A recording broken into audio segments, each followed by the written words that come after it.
there guys, my name is Aaron Chandler and welcome to another video here on Forever Rovers, the Doncaster Rovers fan channel for the fans of Doncaster Rovers. Rovers till we die.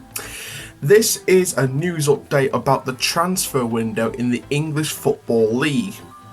Now today we're going to be discussing about the proposed changes, or rumoured should we say changes. There's no concrete ideas, which we'll talk about in this article that we found on the Doncaster Free Press.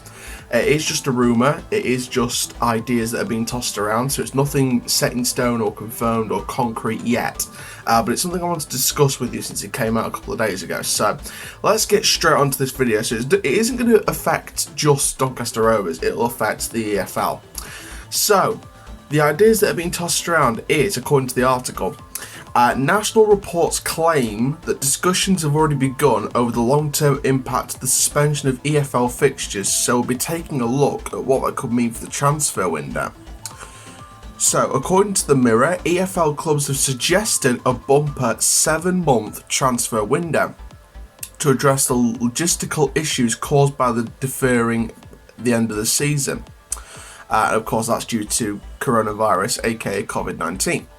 Given that the season is unlikely to be concluded until July at the earliest, finishing the window at the end of the following month is viewed as impractical by a number of clubs. But they haven't mentioned exactly who thinks it's impractical and who voted for it to be impractical. Therefore, the Mirror claim that they have instead suggested that the window be extended until the end of January, encompassing both the summer and winter transfer windows together to restore some normality moving forward. The plan would be for the window to open in August and then run through until the end of January. So what would this mean for clubs? Naturally, this would mean that individual sides could buy and sell players in August, September, October, November, December and January. So it would last pretty much the first half of the season and end at the end of January, just as we're about to get into the second half of the season. This has advantages in some respects, especially when addressing injury concerns or looking to bolster depth, but could also see some clubs stripped of their better players in months when they traditionally could rely upon them. Practically, however, little would change from a normal transfer window other than the length. Will this definitely happen? No, there are no concrete plans in place, and I said that at the start of the video. There's no concrete plans in place, but the Mirror says this is an option that clubs in the EFL are discussing. Now, FIFA have also set up a working group to address the problem, with a spokesperson telling the Mirror this working group will assess the needs for amendments or temporary dispensations for the FIFA regulations on the status and transfer of players to protect contracts for both players and clubs and adjusting player registration periods. Would this be a permanent change? Final question, no. If such a move is made, it will be a one-off to address the challenges posed by the coronavirus outbreak. So that, my friends, is all on the situation in terms of the articles. Now it's all about, what do I think? Do I think this is a good move? Do I think it's a bad move? I encourage you guys to comment down below your thoughts and opinions as well, because I'd love to hear your thoughts and opinions on this. My overall opinion will come at the end of the video, but to start off with, let's look at the pros and cons. Well, the main pro and the most common con of this potential move, this rumoured, discussed move with the transfer window. So, of course, like I said there, the main pro is that squad depth and injury-ridden players can be fitted or replaced during the season. That's one of the big pros, in my opinion. Now, we know here at Rovers we've had a lot of injury concerns. Alex Baptiste, Reece James in the second half of the season was injured, Cameron John for a little while. We've had a couple of other injuries as well. So we've had quite a few injuries at Rovers specifically, but I know a lot of other clubs have had their own injury problems with players. And like I said, this is a massive pro if this happens, because you could literally replace them in the window. If you haven't got squad depth, you could bring in players during the season. And of course, you know, that'll be a good move, because it means you can strengthen your squad throughout the first half of the season, and then you can use that second half of the season to sort of, you know, without the need for buying players, and you use that second half of the season to just go full pelt, go full throttle for the rest of the season with the players that you've got. So you've got that first half of the season to continually improve and strengthen the team. But then you've got the second half of the season where the transfer window ends at the end of January and you've literally got no other option but to go for it. If you get injured, you get injured. And you have to work with what you've got for the second half of the season. So I think that's a good move to allow the first half of the season to potentially strengthen the team and the second half of the season to potentially just go full throttle with it and just work with what you've got at the end of January. Now, one of the big cons and the big negatives about this is, of course, the biggest and best players being taken away in crucial months. Now, we know that all too well. We've had some great players over a long period of time. Billy Sharp. We've had John Lundstrom. Look where he is now. He's one of the midfield maestros in the Premier League. We've had some great players. Imagine if they were taken away from us at a crucial month. Imagine 2012-2013 season when we got promoted at the final minute at Griffin Park through a James Coppinger goal. Imagine if some of them players in the squad that played a part in getting to that stage where we got promoted on the last minute, imagine those players that played a big part in it went to another club and we couldn't replace them. But imagine if we could replace them, but other players don't want to move, so we couldn't get a replacement in. That could take us from champions of that season to about third or fourth. We'd have to fight in the playoffs and Brentford would get promoted with Bournemouth, for example. Bournemouth because they were second. And Brentford fought through the playoffs, and of course, we all know that Yeovil won that one.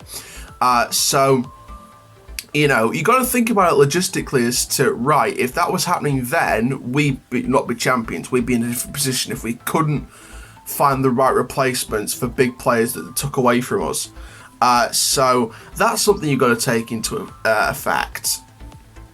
And of course, you know, during the season months, you know, your Septembers, your Octobers, your Novembers, Decembers, the best players aren't usually available. It's usually loan deals, short-term contracts. That's usually the transfer way, though, with Doncaster Rovers. It's usually loan deals, short-term contracts, free transfers. We're not like a few years ago when we spend about £1 or £2 million on a player. You know, we're at that stage now where we've got undisclosed fees, we've got free transfers, we've got loan deals, we've got short-term contracts. So, you know, we're not one of those massive spending clubs. So picking up free players wouldn't be an issue if they need a club for us. But I know for a lot of other clubs that have got better, in my opinion, better financial states, you know, if they want to spend a few million on a decent player, the best might not be available, and you have to sort of settle for like a second, third, or fourth, or fifth choice. If you've got a list of players, and it obviously judges by the size of the club as well.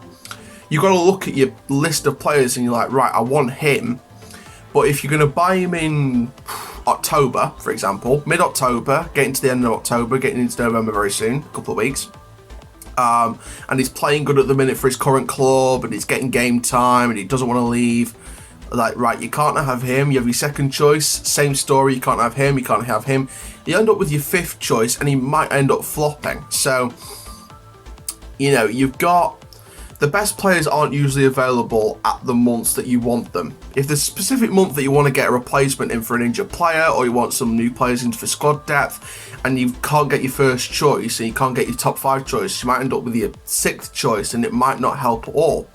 So, obviously it could work the opposite way, and it could do absolutely excellent, just as good as your top 5 choices, and your 6th choice ends up being the number 1 option in the first place, even though it was 6th on your list.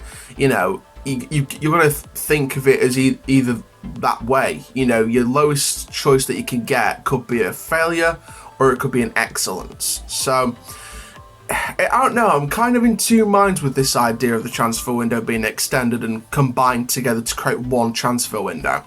Like I said, comment down below what you guys think to this, because I think it's a good idea. I think, obviously, like we said, nothing's concrete at the minute, but I think the idea of it being tossed around is not too bad.